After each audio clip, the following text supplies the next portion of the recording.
तो गाइस, स्वागत है आपका अपने यूट्यूब चैनल स्टडी विद अमन कुल में।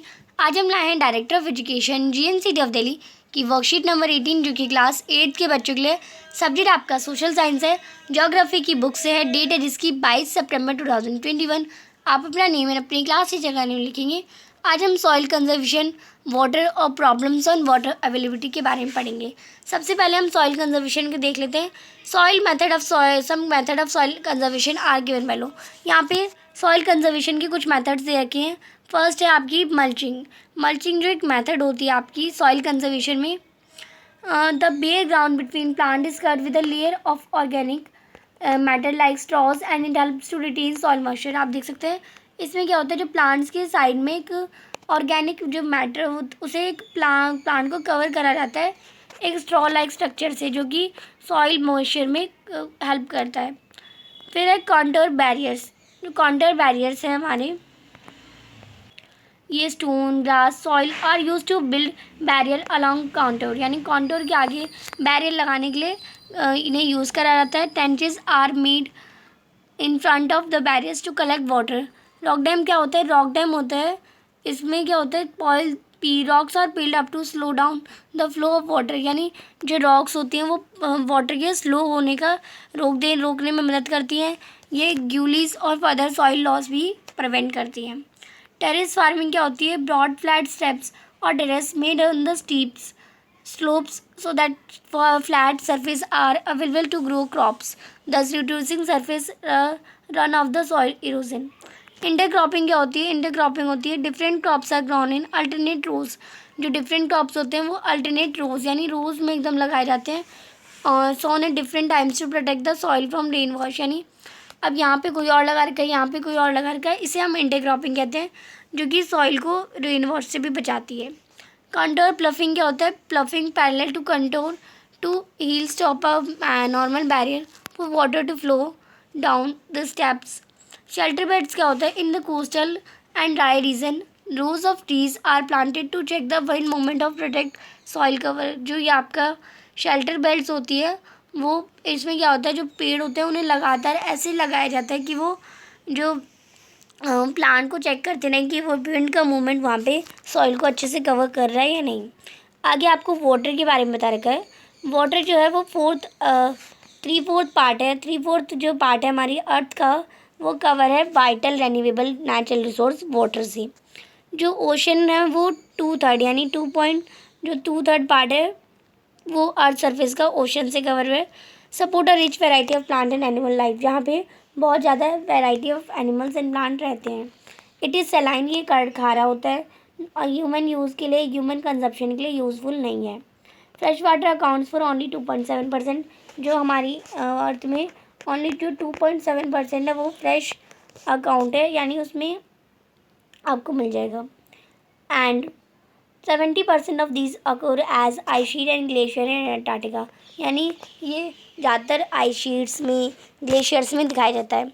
Greenland and mountain region they are inaccessible because of their location.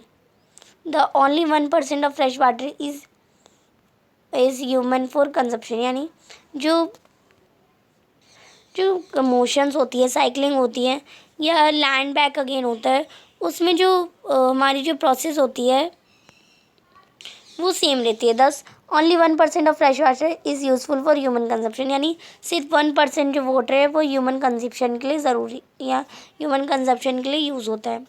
Water can neither be added और not subtracted from the earth, यानी वाटर अर्थ से ना तो सब्ट्रैक्ट हो सकता है ना ही वो ऐड हो सकता है। टोटल वॉल्यूम रिमेन्स कंस्टेंट, जो ज़्यादातर टोटल वॉल्यूम होती है वो हमेशा बराबर होती है। इन एबिडेट्स seems to be vary only because of the constant motion cycling through the oceans, the near the land and back again through the process of evaporation, precipitation, runoff. This as already known as refer to the water cycle, यानी जो water जो है वो हमारा बादल बनने में कितना टाइम लेता है, वो बहुत सारी प्रोसेस होती हैं जैसे इवापोरेशन, प्रेसिपिटेशन, रन ऑफ। तो इन प्रोसेस को जूझ के वो निकलता है, जिसमें इस वाटर साइकिल से ये थ्रू होता है। आपको पता है इवापोरेशन होती है।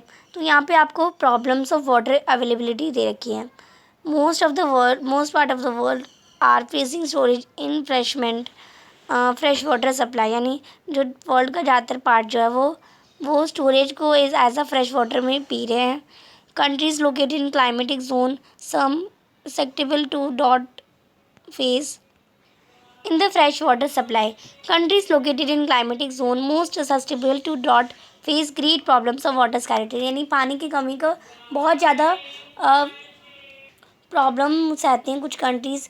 द वाटर स्टोरेज में भी concerns of variation in seasonal और एनुअल प्रेसिपिटेशन और the scarcity is cause by over exploitation and contamination of water sources, यानी जो प्रेसिपिटेशन है जो सोसाइटी का वो स्कैटर होगा, कम कैसे होगा, ओवर एक्सप्लोनेशन से और कंटामिनेशन ऑफ वाटर रिसोर्सेज से। अब यहाँ पे आपको एक्सरसाइज के 4 इजी से क्वेश्चन दे रखे हैं, तो अगर आपको मेरे समझाने से समझ आ रहा है तो आप चैनल को सब्सक्राइब ज़रूर करें। आपको अच्छा लग रहा है तो चैनल को सब्सक्राइब ज़रूर करें। वाइल सॉइल, तो फर्स्ट क्वेश्चन आपको दे रखा है why soil conservation is needed, यानी सॉइल को कंजर्वेशन ज़रूरी क्यों है। तो आप इसका आंसर करेंगे सॉइल एक स्पेशल प्लेस रखता है एग्रीकल्चर में। If there is no soil, यानी अगर सॉइल नहीं होगी तो क्रॉप्स के अकॉर्डिंग जो फील्ड्स होती हैं according to the crops in the fields of the farmer then good production of crop is not available, यानी अगर सॉइल ही अच्छी टाइप की नहीं होगी तो गुड प्रोडक्शन भी होगा, वो अच्छे से नहीं होगा। तो सॉइल की कंजर्वेशन ज़रूरी है। क्वेश्चन नंबर 2 है, आपको डिफरेंट बताने हैं मल्चिंग और इंटरक्रॉपिंग में। तो आप इसका आंसर करेंगे मल्च क्या होता है, the empty ground between the plant is covered with a layer of organic matter like straw and it helps in retaining the moisture in the soil, यानी एक एम्प्टी ग्राउंड जो प्लांट होता है जो कि कवर होता है एक ऑर्गेनिक मैटर स्ट्रॉ से, ये मॉइस्चर को भी रिटेन करने में हेल्प करता है। Growing intermediate crops, planting different crops in alternate row at different time to protect the soil from rain is known as intercropping. जो इंटरक्रॉपिंग क्रॉप्स होती हैं कहलाते हैं इसे। आगे आपको दे रखा है question number 3, why only 1%। Question number 3 है why only 1% of fresh water is useful for human consumption, यानी 1% ही फ्रेश वाटर क्यों है यूज़फुल हमारे ह्यूमन कंजप्शन के लिए। तो आपको पता है 2.7% ही हमारी फ्रेश वाटर है हमारी अर्थ पे, उसमें से भी 70% है वो भी आइस के फॉर्म में है, आइस शीट की और ग्लेशियर के फॉर्म में है। तो जो 1% है वो भी फ्रेश वाटर है हमारे यूज़फुल है ह्यूमन कंजप्शन के लिए। क्वेश्चन नंबर 4 है हमारा how water is distributed on earth surface explain, जो वाटर है वो कैसे डिस्ट्रीब्यूट होता है हमारी अर्थ पे। तो आप इसका आंसर करेंगे जो 3/4 पार्ट है, यानी 3/4 भाग है अर्थ सरफेस, वो कवर है वाटर से। Oceans are spread over 2/3 part of the earth surface, जो ओशंस है वो स्प्रेड हो रखे पूरे में 2/3 पार्ट में अर्थ सरफेस के। बस 2.7% जो फ्रेश वाटर है वो यहाँ पे मिलता है। About 70% of this is found in the form of ice sheet and glacier, उनमें से जो 70% है वो भी आइस के फॉर्म में, शीट्स के फॉर्म में या ग्लेशियर के फॉर्म में है।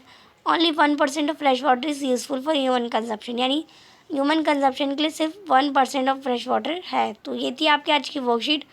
आई होप आपको अच्छे से समझ आ गया होगा। तो आपको ये वीडियो अच्छी लगी तो इसे लाइक और हमारे चैनल को सब्सक्राइब ज़रूर करिएगा। Thanks for watching, bye bye guys.